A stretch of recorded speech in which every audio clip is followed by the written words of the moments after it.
such as taking small German trains down. We were thirsty for some real action, and finally being able to shoot some German planes down is just what we needed to get our fire brewing.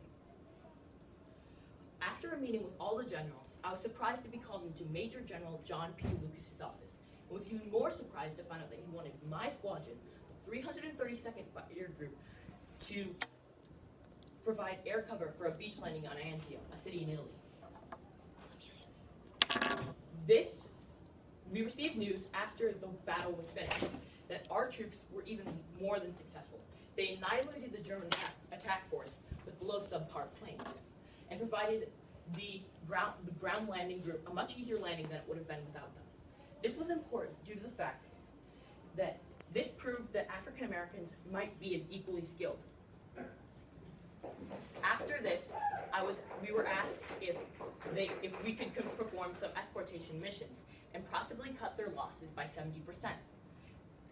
Due to the fact that white flyers just wanted glory by shooting down an enemy German plane, they wanted us to stay with the bombers, protect them with even our lives.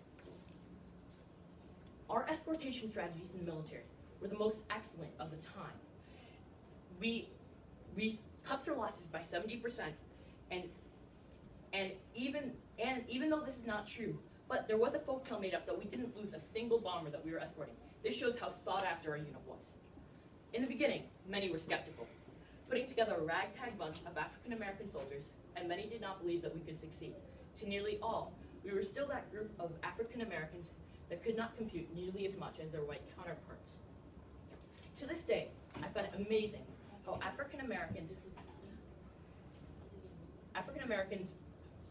stood by with their white counterparts that would have easily ridiculed, harassed, and hurt them, but yet they stood their strongest and gave them everything they had, in some cases, their lives.